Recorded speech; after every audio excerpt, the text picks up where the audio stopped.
여러분, 하나님을 시험해 본 적이 있습니까? 다 하나님을 시험해 봅니다. 제가 한 고등학교 1학년 때쯤에 신앙에 대해서 회의가 들었습니다. 과연 내가 믿는 게 맞는가? 내가 어렸을 때 아무것도 모를 때 우리 부모님께서 나를 교회로 데려가 가지고 북한의 타가소처럼 이 세뇌 교육을 시켜가지고 내가 못 모르고 믿었다라는 그런 생각이 들었습니다. 그래서 한날 친구들과 함께 기도원에 갔을 때에 제가 산기도 밤새도록 수련회 때 기도를 하는데 제가 큰 마음을 먹고 밤을 새리라 생각하고 기도했습니다. 하나님, 정말 계시면 한 번만 나타나 보여주십시오. 그러면 제가 평생 믿겠습니다. 열심히 기도했습니다. 제가 하나님을 만났을까요? 나무에 부스럭 소리가 나면 혹시 하나님 나타나셨나? 이렇게 신눈을 뜨고 이렇게 한번 쳐다보고요. 갑자기 뭔가 환해지는 것 같아서 눈을 뜨고 이렇게 보면은 이렇게 구름에 가렸던 달이 이렇게 드러나 있고, 또 무언가 바람이 샥 스치고 지나가면 혹여나 하나님이 또 나타나시는가 이렇게 눈을 뜨고 찾아보면 아무것도 없었습니다. 그래도 새벽에는 내려와서 지금까지 잘 믿고 있는 것 같습니다. 우리가 힘들고 어려울 때, 또한 삶에 어떤 보증이 필요할 때에 우리는 비슷한 일을 시도하려고 합니다. 하나님, 이것만 이루어 주시면, 하나님, 이번만 하나님께서 내 말대로 해주시면 제가 하나님 계신 줄 알고 잘 믿을게요 라는 이야기를 합니다. 오늘 기도원은 하나님을 시험하고 있습니다. 여기에서 이번만 내가 시험하겠습니다, 시험하게 하소서라고 말하고 있습니다. 그는 양털을 놓아두는 것으로 하나님을 시험해 보려고 합니다. 그래서 하나님을 시험하다라는 말이 양털을 놓아두다라는 말로 대신하기도 합니다. 야, 하나님이 말이야 이러면 양털 하나 밖에 걸어놔 봐, 마당에 양털 하나 던져놔, 양털 구하기 힘들면 탈지면이라도 던져 놓으라고.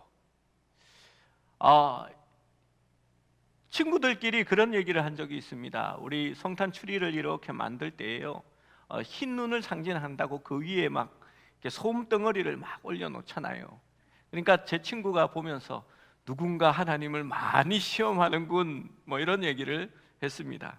무슨 뜻인지 아는 사람들은 그 소리를 듣고 웃었던 적이 있습니다. 사람들은 어떤 특별한 일이 발생하도록 하나님 그렇게 해달라고 기도하기도 합니다. 혹은 특별한 사람을 보내어 나에게 그것이 옳은지 아닌지를 대답해 주기를 원합니다. 어떤 성도들은 저에게 찾아와서 목사님, 내가 무엇 때문에 왔는지 알아맞혀 보세요 이렇게 얘기합니다. 이게 하나님의 진짜 응답이라면 이렇게 목사를 시험해가지고 목사님이 알고 있으면 그게 하나님 말씀이겠다 생각하는 것 같습니다. 여러분, 저는 점쟁이가 아닙니다. 저는 둔해서 말하지 않으면 잘 모릅니다. 아프면 아프다고 신방을 요청해야 알지, 요청도 안 하는데 제가 어떻게 아픈지 알겠습니까? 온 교인들 다 아는데 목사님은 왜 모르세요? 제가 온 교인들보다 영성이 떨어지나 봅니다. 여러분, 기도원이 그렇게 했다고 해서 우리도 해야 된다라고 성경을 보는 건 잘못입니다. 사람들이 이 사사기를 위인전처럼 생각하는 겁니다. 그래서 우리는 기도원을 닮아야 된다. 그래서 기도원 협회도 만들고요. 우리는 삼손을 닮아야 돼 하면서 삼손이 하는 일은 다 옳은 것으로 생각하는 사람도 있습니다. 와, 드보라가 대단했어. 여전도회가 모여서 우리 여전도회 이름을 드보라로 바꾸자 라고 얘기합니다. 여러분, 사사기는 그런 관점에서 적혀져 있지 않습니다. 아니, 성경 전체가 그러합니다. 성경은 사람을 보고 교훈을 삼고 사람을 닮으라라고 어느 한 구절에도 그렇게 말하지 않습니다. 사람은 하나님께 붙들려서 하나님께 쓰임받는 존재일 뿐 사람이 대단하다라고 말하지 않습니다.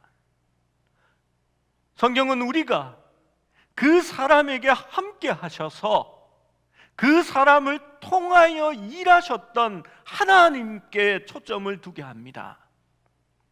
여러분, 우리가 큐티를 할 때에 성경 말씀을 통하여서 찾아낼 수 있는 많은 교훈들이 있는데 그거 다 무시하고 항상 제일 중요한 질문, 무엇이 적혀 있는지 아시지요? 하나님은 어떠한 분이십니까? 왜냐하면 사람에게 교훈을 찾을 수 없기 때문입니다. 사사기의 주제는 사람은 자기 소견에 옳은 대로 행하였고 하나님은 하지만 이스라엘을 구원하셨다라는 것이 바로 사사기의 주제입니다. 하나님의 뜻을 구하려는 그들의 욕구는 칭찬할 만한 것인지도 몰라도 기드온의 행동을 본보기로 보는 것은 옳지 않습니다. 우리가 읽은 이 사건은 하나님의 인내와 긍휼의 모습을 제공해 주는 것입니다. 기드온은 이미 그가 필요한 말씀과 하나님의 뜻을 받았습니다. 우리 사사기 6장 14절에서 16절의 말씀을 다시 한번 읽어봅니다. 14절에서 16절입니다. 시작. 여호와께서 그를 향하여 이르시되 너는 가서 이 너의 힘으로 이스라엘을 미디안의 손에서 구원하라. 내가 너를 보낸 것이 아니냐 하시니라. 그러나 기드온이 그에게 대답하되 오 주여, 내가 무엇으로 이스라엘을 구원하리이까? 보소서, 나의 집은 므낫세 중에 극히 약하고 나는 내 아버지 집에서 가장 작은 자니이다 하니 여호와께서 그에게 이르시되 내가 반드시 너와 함께 하리니 내가 미디안 사람 치기를 한 사람을 치듯 하리라 하시니라. 여러분, 하나님께서는 기드온을 부르셨습니다. 그가 얼마나 약한 존재인지 어떤 사람인지 알고 계셨습니다. 그래서 하나님은 내가 반드시 너와 함께 하리라, 반드시라는 말까지 붙여서 기드온에게 확신을 주십니다. 그런데 기드온은 그 말을 받아들이지 못한 겁니다. 아직도 긴가민가하는 그러한 불신의 마음이 거기에 있습니다.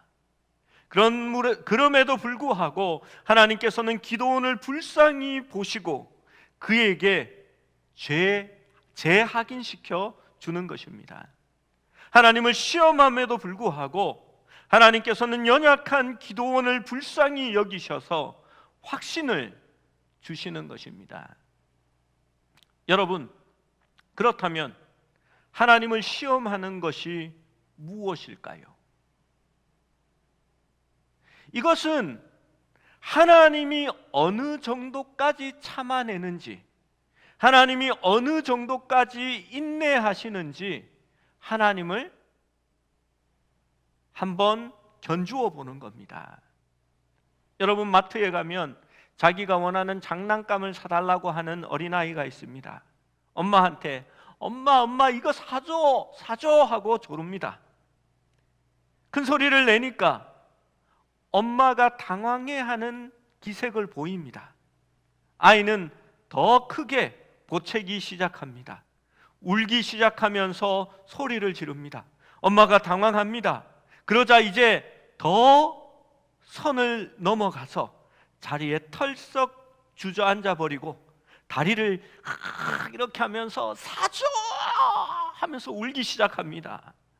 엄마가 주위에 사람들이 많은데 이게 막 어떻게 할 줄을 몰라 하면서 엄마가 사줄게 일어나 이러니까 아이가 어떻게 합니까? 지금 당장 하면서 이렇게 탁 들어눕더니 머리를 콩콩콩 찌우면서 지금 사네 하고 외칩니다. 여러분, 어느 정도의 힘겨루기를 하는 겁니다. 하나님께서 어디까지 물러가 주시는지, 하나님이 어디에서 자기의 생떼를 받아주는지 그것에 대해서 궁금한 것입니다. 그분을 시험한다라는 것은 우리의 자유의 가장자리에서 하나님이 어디까지 물러가 주시는 건지, 하나님이 얼마만큼 용납해 주시는 건지를 계속해서 조금씩 밀어보는 겁니다. 하나님을 한계까지 밀어붙여 보려고 하는 그리스도인들이 있습니다. 그들의 삶은 내가 하나님을 위하여 무엇을 기쁘게 할 수 있는가를 생각하는 것이 아니라 내가 하나님께 어디까지 얻어낼 수 있으며 내가 원하는 것을 얼마만큼 쟁취할 수 있는가에 관심을 가지게 되는 것입니다. 나는 얼마나 하나님께 얻어낼 수 있을까? 하나님은 나의 고집을 어느 순간까지 받아주실까 기대하면서 하나님 앞에 생떼를 써보는 겁니다. 여러분, 신앙이 어릴 때에 하나님은 다 받아주십니다.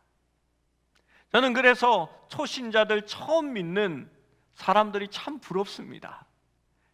기도하면 하나님이 얼마나 잘 들어주시는지 모릅니다. 그들의 간증을 들으면요, 부럽기도 하고 유치하기도 합니다. 작은 것 하나에 하나님 주셨어 하면서 장난감 들고 와서요, 목사님 이거 봐 막 자랑을 합니다. 그러면 같이 좋아합니다. 그런데 속으로는 이렇게 생각하지요. 그거 아무것도 아닌데. 여러분, 신앙이 성숙하면 하나님께 장난감을 얻어내는 것이 아니라 하나님을 위하여 내가 무엇을 해야 하는가, 그것을 점점 생각하게 되는 것입니다. 사사기 6장 17절에 기도원은 이렇게 말합니다. 기도원이 그에게 대답하되 만일 내가 주께 은혜를 얻었사오면 나와 말씀하시는 이가 주 되시는 표징을 내게 보이소서. 내가 은혜를 얻었사오면 나와 말씀하시는 이가 정말 하나님이신지 나의 주님이신지 나한테 보여주십시오라고 이야기하는 겁니다. 확신과 믿음이 아직 없어서 그것을 요구하는 것입니다. 기도원이 혼자 있을 때에 그는 하나님께서 자기에게 준 책무를 완성할 수 있을 것인지, 그 승리를 주시겠다고 하신 그 하나님이 진짜 하나님인지 그는 의심하고 있는 것입니다. 그래서 그는 하나님을 시험하기 원합니다. 땅이 말라 있을 때에 양털 뭉치 하나를 바깥에 내어둠으로써 그 양털 뭉치가 젖어 있으면 하나님을 믿겠다라고 말합니다. 밤이 새도록 양털을 타작마당 바깥에 둡니다. 그런데 이 양털이 물을 머금어 이 양털을 짜니까 그릇을 채울 만큼 이슬을 머금고 있습니다. 그러면 믿습니까? 여러분, 그게 잘 믿겨지지 않습니다. 그는 여전히 확신하지 못합니다. 그래서 기도원은 하나님께 하나 더 증거를 요구합니다. 이번에는 땅이 젖어 있을 때에 양털이 말라 있기를 구합니다.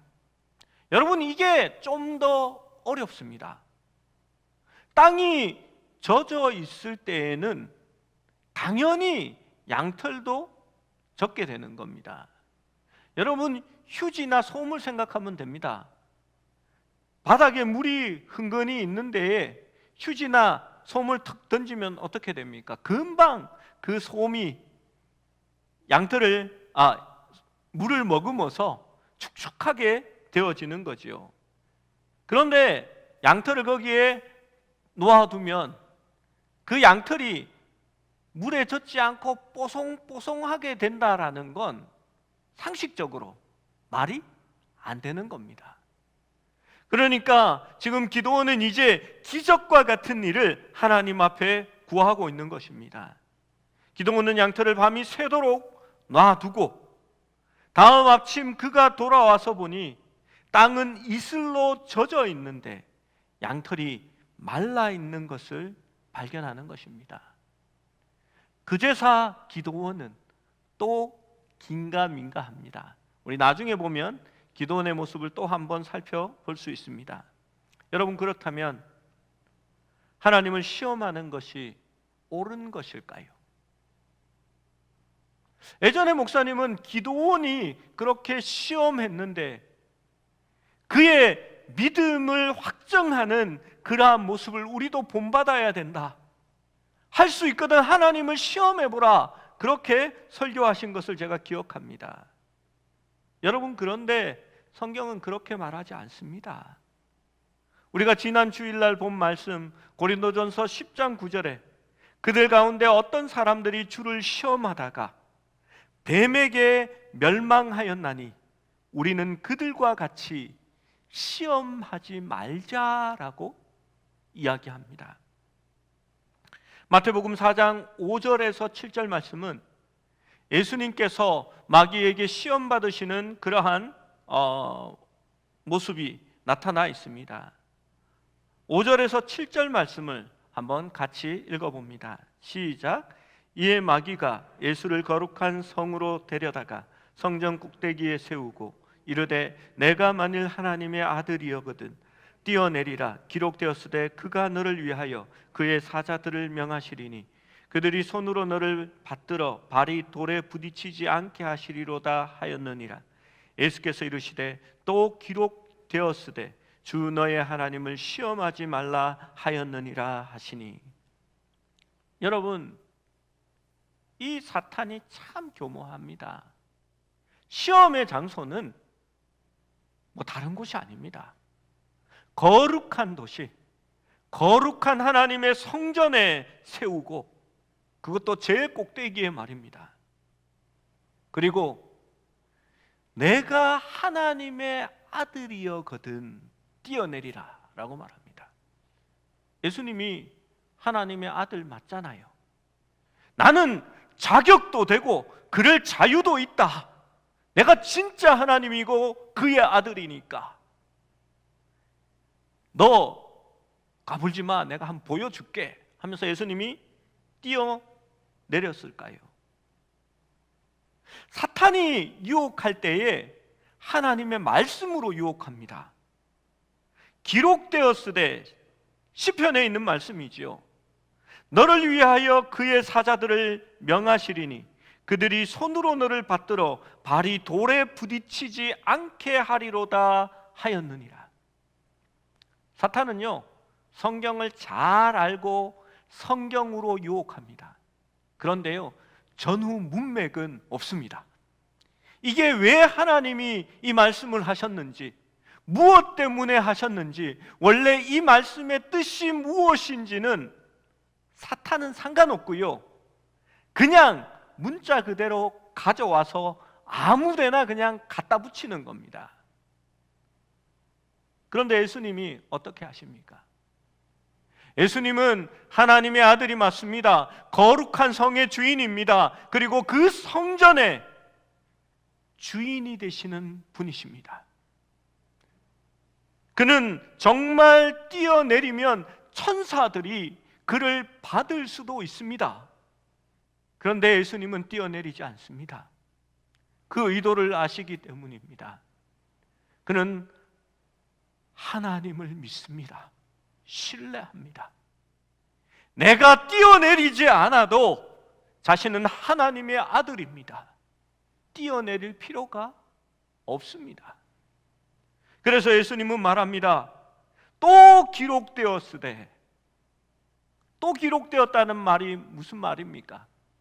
성경에 그 말만 있는 게 아니다. 성경은 말씀을 바로 봐야 된다. 그 말씀만 있는 게 아니라 성경에 기록된 다른 말씀에 의하면 주 너의 하나님을 시험하지 말라 하였느니라 라고 말씀합니다. 여러분, 하나님을 시험하는 것은 옳지 않습니다. 하나님께 무언가를 하라고 강요하는 것, 여러분, 그것이 우리는 옳은 것이다 라고 생각할 때가 많이 있습니다. 여러분, 그런데 하나님께서 구하라고 하신 것은 우리의 욕심이나 우리의 정욕을 위하여 구하라고 하는 것이 아닙니다. 그것은 잘못 구하는 것이다 라고 말합니다. 우리가 하나님 앞에 구하는 것은요, 그의 나라와 그의 복음과 그의 의를 위하여 우리가 구하는 겁니다. 먼저 그 나라와 그 의를 구하면 하나님께서 나머지는 있어야 할 줄로 알고 너희에게 채워주신다라고 말씀하는 겁니다. 여러분, 그것이 하나님에 대한 신뢰이자 믿음입니다. 왜 하나님을 시험할까요? 확신과 믿음이 없기 때문입니다. 신뢰가 없기 때문입니다. 분명한 목적의식이 사라졌기 때문에 하나님을 시험하게 되는 것입니다. 여러분, 하나님은 약속을 지키십니다. 그렇지요? 하나님은 반드시 약속을 지키십니다. 그래서 하나님은 미쁘시다, 하나님은 신실하시다, 하나님은 믿을만하다라고 말하는 것입니다. 그 하나님이 신실하시기에, 미쁘시기에 우리는 하나님을 시험하지 않아도 하나님의 말씀만으로도 믿을 수 있어야 한다는 겁니다. 기드온에게 하나님이 나타나셔서 그에게 내가 너를 사용하겠다, 너가 이 이스라엘을 구원하게 하겠다, 반드시 내가 너와 함께 하겠다라고 하면 그 신실하신 하나님을 믿을 수 있어야 한다는 겁니다. 거기에 꼭 말합니다. 하나님, 내가 못 믿겠는데요, 요거 하나님께서 보여주시면 내가 믿어보도록 할게요. 하나님이 해주십니다. 왜냐하면 아직 어린 신앙이니까요. 그들에게는 증거가 필요하니까요. 그러면 믿습니까? 아닙니다. 하나님, 그런데요, 그건 쉬운 거잖아요. 하나님, 반대로 요것도 하나님 해주시면 내가 한번 믿어 볼게요. 여러분, 이게 믿는 겁니까? 이스라엘 백성들이 예수님께서 오셔서 놀라운 기적과 능력을 행하심에도 불구하고 이스라엘 사람들은 늘 믿지 않았습니다. 그 기적을 보면서도 그들은 또 다른 표적을 원했고, 그 표적이 나타날 때마다 또 다른 표적을 원했습니다. 여러분, 하나님을 시험하는 것은 옳지 않습니다. 사무엘상 15장 29절은 이렇게 말씀합니다. 함께 읽을까요? 시작. 이스라엘의 지존자는 거짓이나 변개함이 없으시니 그는 사람이 아니시므로 결코 변개하지 않으심이니이다 하니. 여러분, 사람들은요, 믿을만 합니까? 계속 딴소리합니다. 내가 이것만 해주면 저는 이제 아무것도 바라는 게 없습니다 해서 주면요, 그것으로 만족합니까? 금방 돌아서서 또 말합니다. 이거는 부족해요. 나는 이것도 있어야 돼요. 이것도 주세요 라고 말합니다. 여러분, 그게 저와 여러분의 모습입니다. 과거에 어렵고 힘든 시간이 있었지요. 그때 우리는 늘 기도했습니다. 하나님, 정말 이것만 이루어지면 내가 잘 믿을게요. 하나님, 이것만 도와주시면요, 내가 평생 하나님 앞에 감사하면서 주의 전에서 봉사하고 살게요 라고 했던 기도와 서원들이 다 있었을 겁니다. 그런데 잊어버리셨죠. 그리고 지금은 다른 거 얘기합니다. 하나님, 정말 이거 말입니다 라고 말입니다. 출애굽기 17장 2절은 이렇게 말합니다. 백성이 모세와 다투어 이르되 우리에게 물을 주어 마시게 하라. 모세가 그들에게 이르되 너희가 어찌하여 나와 다투느냐? 너희가 어찌하여 여호와를 시험하느냐? 라고 말합니다. 그리고 17장 7절에 또 이렇게 말씀합니다. 우리 7절 말씀은 같이 읽어볼까요? 시작. 그가 그곳 이름을 마사 또는 무리바라 불렀으니 이는 이스라엘 자손이 다투었으며 또는 그들이 여호와를 시험하여 이르기를 여호와께서 우리 중에 계신가 안 계신가 하였음이더라. 아멘. 여러분, 물이 없다, 우리가 목말라 죽겠다, 여기서 죽는 것이 아니냐라고 말하는 것이 여호와를 시험한 것이다 라고 말합니다. 왜 그렇습니까? 7절 마지막에 있지요.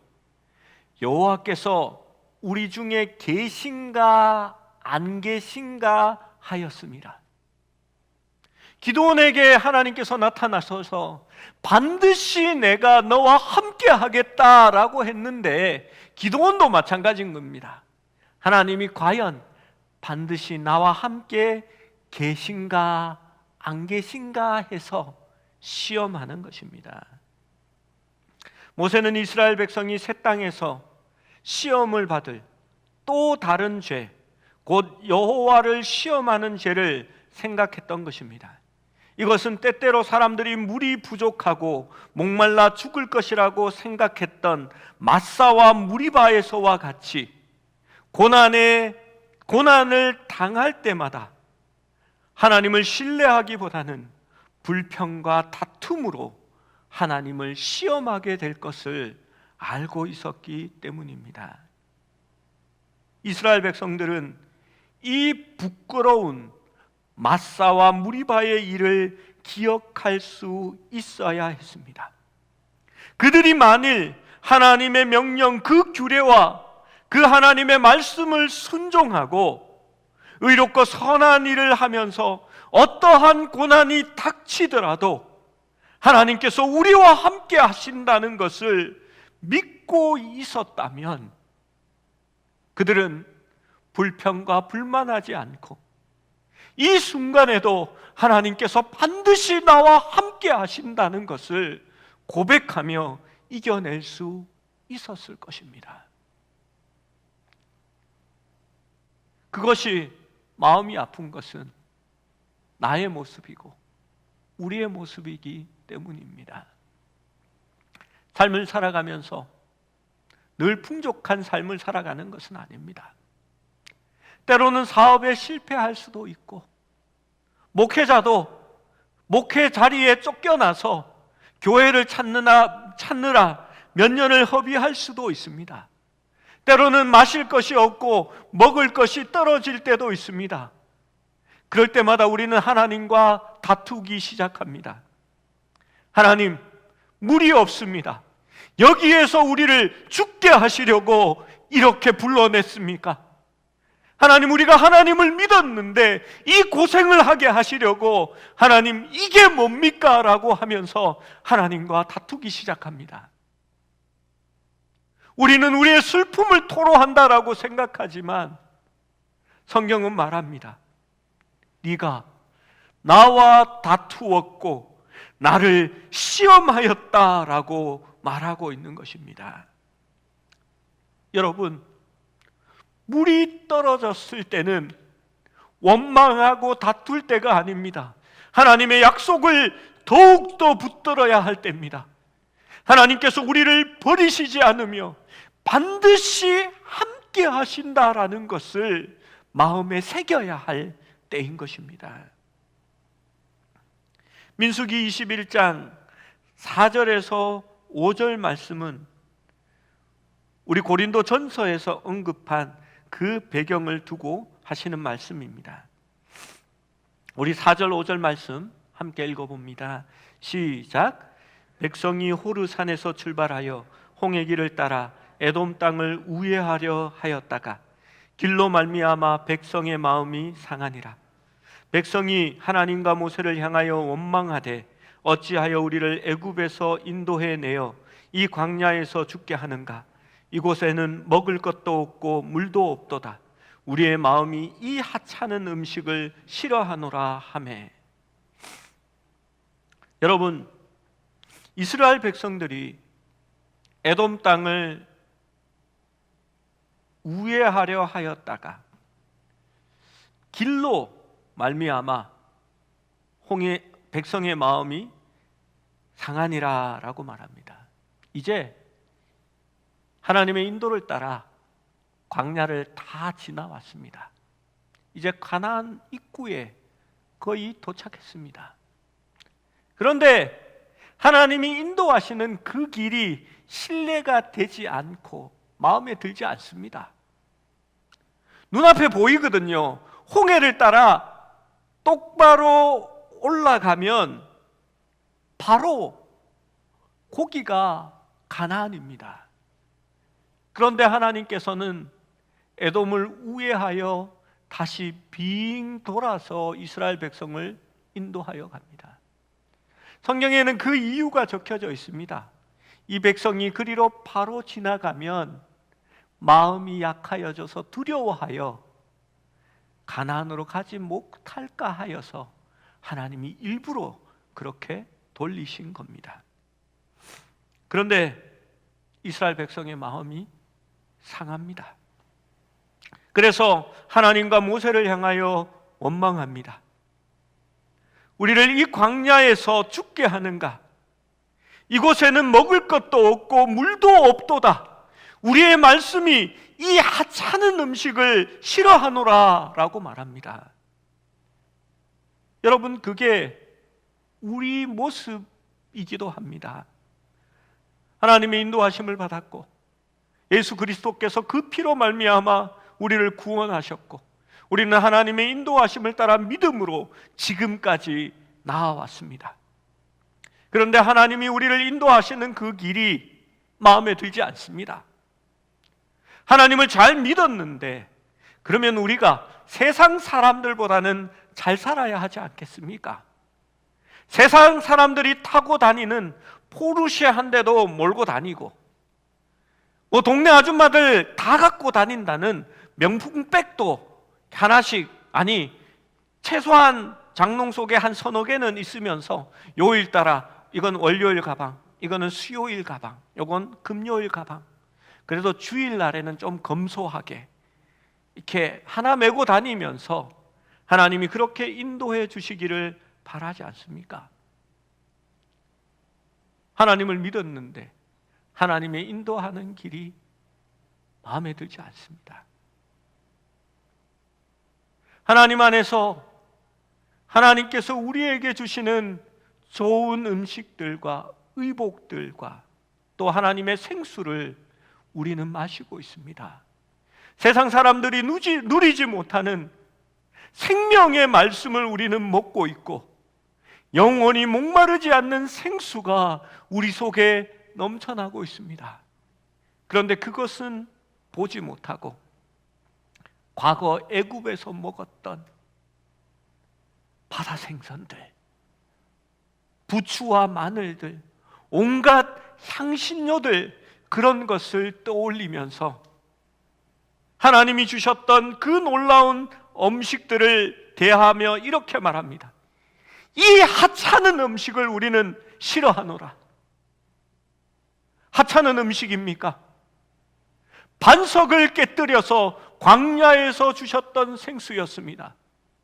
그들이 먹었던 만나는 이 땅에 존재하는 것이 아니라 그들 백성들만 먹을 수 있었던 하늘에서 내려왔던 양식이었습니다. 하나님께서는 그들이 고기를 원할 때에 메추라기 떼를 불러서 그들로 하여금 배불리 먹게 하였습니다. 그러나 그들이 하나님을 시험하고 하나님을 원망하기 시작할 때에 그 모든 것은 하찮은 음식이 되고 감사하는 마음은 사라져 버렸던 것입니다.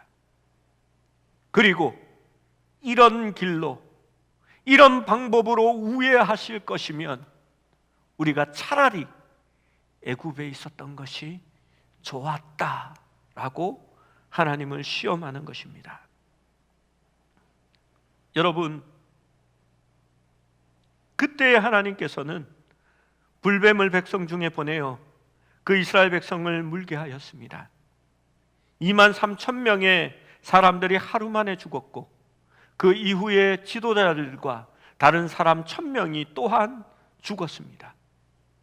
그리고 마침내 그들은 모세에게 와서 우리가 여호와께 원망하며 죄를 지었다라고 고백하였던 것입니다. 바로 이것이 사도 바울이 주님을 시험한 결과라고 밝히고 있는 것입니다.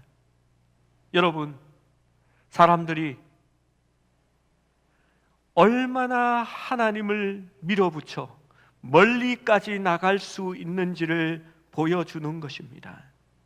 그리스도의 삶은 우리가 생각하는 것과 다른 것이 분명히 있습니다. 그리스도의 삶은 가능한 예수 그리스도와 가까워지기를 노력하는 삶입니다. 그리스도에게 접붙임 바 되고 내가 그 안에 거하고 그 말씀이 우리 안에 거하는 것이 바로 우리가 노력하는 삶입니다. 그래서 우리가 우리 안에 그리스도의 형상이 이루어지기까지 그것을 노력하는 것입니다. 하나님을 시험하는 것은 무엇입니까? 최대한 바깥을 향하여서 그리스도를 떠나서 내가 어디까지 나아갈 수 있는지 하나님의 눈치를 살피면서 조금 더 밖으로, 조금 더 밖으로, 조금 더 밖으로 한 걸음씩 나아가면서 나의 권리를 주장하고 나의 자유를 주장하면서 하나님의 눈치를 살피는 것이 바로 하나님을 시험하는 것입니다. 하나님의 은혜와 하나님의 관용과 하나님의 긍휼하심을 시험하고 있는 것입니다. 여러분, 우리가 늘 생각해야 하는 질문은 내가 하나님 때문에 무엇을 얻을 수 있을까? 나의 자유를 위해서 하나님을 벗어나 어디까지 나아갈 때에 하나님이 그냥 놓아주실까? 그것이 아닙니다. 우리가 늘 생각하는 것은 내가 얼마만큼 그리스도를 닮을 수 있을까? 그리스도를 위하여 나의 특권과 나의 자유를 오히려 내어놓을 수 있을까를 고민하며 기도하는 것입니다. 여러분, 그래서 그리스도 안에서는 인내하고 참고 사랑으로 덕을 세우는 일을 하는 것입니다. 사도 바울은 그래서 내가 고기 먹는 것이 덕이 되지 않으면 평생 고기를 먹지 않겠다라고 얘기하고, 내가 사역자로서 돈을 받는 것이 하나님의 복음을 전하는 데 방해가 되면 내가 천막 짓는 일을 계속하여서 그것을 방해받지 않게 하겠다라고 자신을 제한합니다. 그는 모든 것에 있어서 자기의 자유와 권리를 제한합니다. 그러나 이스라엘 백성들은 끊임없이 하나님을 시험했고 그들은 하나님을 자신이 원하는 대로 움직여 보려고 노력하고 있었던 것입니다. 여러분, 기복주의라는 것이 바로 그런 것입니다. 나를 위하여 하나님을 움직여 보려는 것 말입니다. 나를 위하여 하나님이 일하시도록 만들어 보려고 하는 것입니다. 여러분, 그러나 참된 신앙은 나를 위하여가 아니라 주님을 위하여 예배드리고 주님을 위하여 나의 삶을 제안하는 것입니다. 가끔씩 저희 아이들이 그런 얘기합니다. 아빠, 왜 우리는 해외여행 안 가요? 내 친구 누구는 유럽도 가봤고요, 미국도 가봤고요, 어디도 가봤고요 했는데 우리는 왜 해외에 안 나가요? 그러면 제가 얘기합니다. 너 해외에 많이 나갔어. 영종도도 가봤지, 호도도 가봤지, 자월도 가봤지, 제주도 가봤지. 해외가 뭐야? 바다 넘어가 해외야. 아빠가 돈이 없어서 가는 거 아니야. 안 가는 거 아니야. 우리는 하나님 앞에 11조하고 헌금하잖아. 그것으로 교회를 세우고 가난한 이를 돕고 복음을 위하는 일에 쓰잖아. 야, 아빠가 그거 11조 안 하면 저 뒷집 아저씨처럼 아빠도 1년에 한 번씩 차 바꿀 수 있어. 그렇게 얘기합니다. 여러분, 우리는요, 하나님을 떠나 얼마나 멀리 나갈 수 있을까를 생각하는 것이 아니라 내가 얼마나 주님 안에서 주님을 더 닮을 수 있을까를 생각하는 사람들입니다. 여러분, 하나님을 시험하지 마십시오. 믿음의 길로 들어왔다면 하나님을 100% 신뢰하십시오. 설사 고난이 오고 힘든 일이 찾아오고 아픔이 있고 또 사촌이 땅을 사도 하나님이 우리와 함께 하신다라는 것을 기억하시고 궁극적으로는 하나님의 인도하심을 따라 우리가 가장 좋은 길로 가고 있음을 믿으시기 바랍니다. 고린도전서의 말씀은 우리에게 이것을 말합니다. 선자는 넘어질까 조심하라.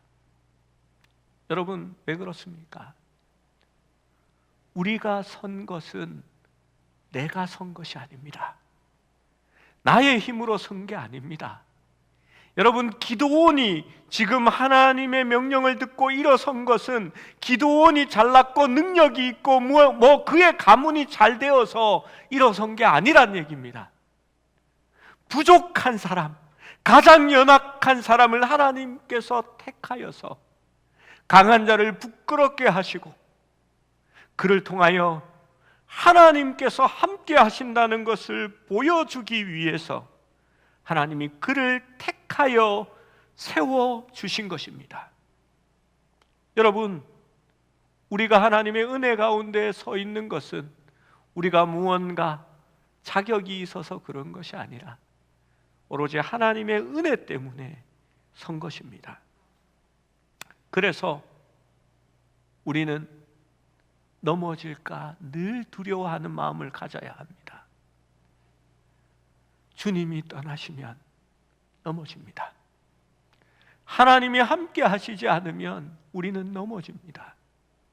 그래서 늘 하나님을 찾고 하나님을 구하고 하나님께 기도하며 하나님과 동행하는 삶이 우리가 넘어지지 않는 삶인 것입니다. 여러분, 그래서 날마다 큐티 하셔야 합니다. 그것이 우리가 서 있는 유일한 방법입니다. 가능하면 공예배 나오셔서 수요 예배, 주일 예배, 새벽 예배 참여하시는 것이 여러분 우리가 설 수 있는 방법입니다. 우리는 만나를 먹는 사람입니다. 그 만나는 매일매일 거두어야 하는 것입니다. 저녁이 되고 다음 날이 되면 그 만나는 썩어 냄새나고 벌레가 먹게 됩니다. 여러분, 어제 받았던 은혜를 나누려고 하지 마십시오. 이미 신내가 나고 썩었고 벌레가 먹고 있는 은혜입니다. 오늘 내가 누리는 은혜, 지금 내가 하나님과 함께하는 은혜, 지금 내가 하나님과 동행하는 것에 대하여 나누시기 바랍니다. 그것이 하나님의 우리에게 주시는 은혜인 것입니다. 우리가 그것을 잊으면 넘어질 수밖에 없는 존재인 것입니다. 사랑하는 여러분, 하나님을 시험하지 마십시오. 언제나 하나님을 믿기 위해 몸부림치십시오. 그렇다면 우리가 좀 더 넉넉해집니다. 고난이 다가와도 어려움 가운데 처해져도 하나님은 나와 함께 하시니까, 하나님은 나를 버리지 아니하시니까, 때로는 손가락질 당하고 욕을 먹어도 웃으며 넉넉하게 이겨낼 수 있게 하는 것입니다. 나는 하나님을 결코 시험하지 않겠다. 대신 나는 하나님을 절대 신뢰하고 믿겠다. 그것이 바로 우리가 나아가야 할 삶인 줄로 믿습니다.